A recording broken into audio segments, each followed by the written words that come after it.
میرے دوستوں بھائیوں 10 دن گزر گئے، ہمارے ملک میں ایک کردار پیدا ہوا میری، اور اس میری نے ہماری صحافی برادری کو ایک کام پہ لگا دیا۔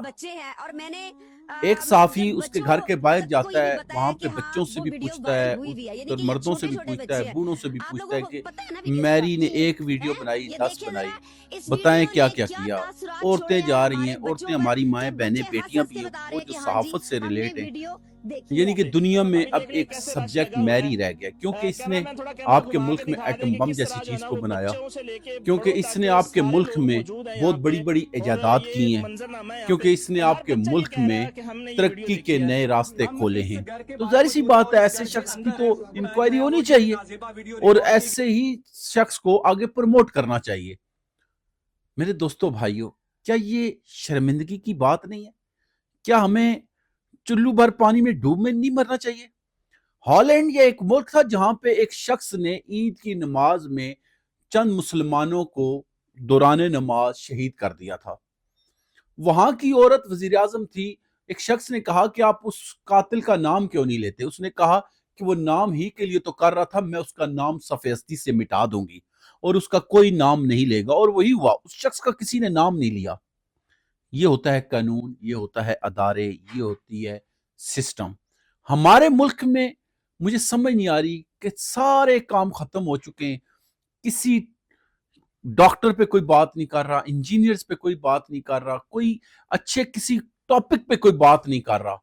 ہمارے ملک میں لازوال عشق جیسے سبجیکٹس پہ کام ہو رہا ہے، رات کو لائیو ٹک ٹاک پہ بیٹھ کے بیہودہ اور ولگر کنٹینٹ بنانے والوں کے بارے میں بات کی جا رہی ہے اور انہی کو پروموٹ کیا جا رہا ہے۔ میرے دوستوں بھائیوں، ہمارے ملک میں سوچنا پڑے گا، ہمیں اپنے گریبانوں میں جھانکنا پڑے گا کہ ہم کس ڈگر پہ چل رہے ہیں۔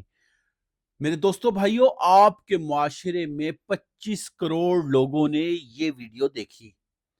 مجھے ایک بات بتائیں، ہم کن چیزوں کو پروموٹ کر رہے ہیں؟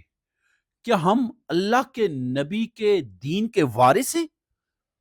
کیا ہم وہ مسلمان ہیں جن کے لیے اللہ کے پیارے حبیب نے رو رو کے دعائیں مانگی تھی؟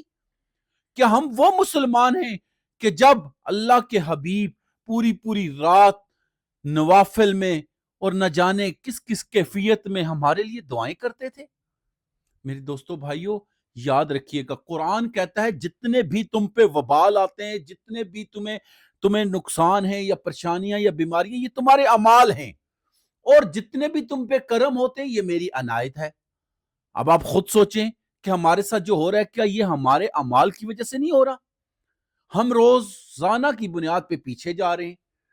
میرے دوستوں بھائیوں، دنیا میں ہمیں اس لیے مار پڑ رہی ہے کہ ہم مسلمان ہیں، اور قبر میں ہمیں اس لیے مار پڑے گی کہ ہم مسلمان تھے لیکن مسلمانوں والے ہم میں کوئی کام نہیں تھے۔ یعنی ہم اس دنیا میں بھی مار کھائیں گے اور آخرت میں بھی مار کھائیں گے۔ میرے دوستوں بھائیوں، میں اپنی صحافی برادری سے متبانہ ریکویسٹ کرتا ہوں کہ خدا را ایسے لوگوں کو پروموٹ کرنے کا حصہ مت بنیں، بندے نے آخیا کہ ایسے لوگوں کو مت پروموٹ کریں۔ انہیں آخیا جی میں طلاق نہیں دینی، میں ٹی وی چینل لہذا ملتے گلتے رہن میرے کوئی اعتراض نہیں۔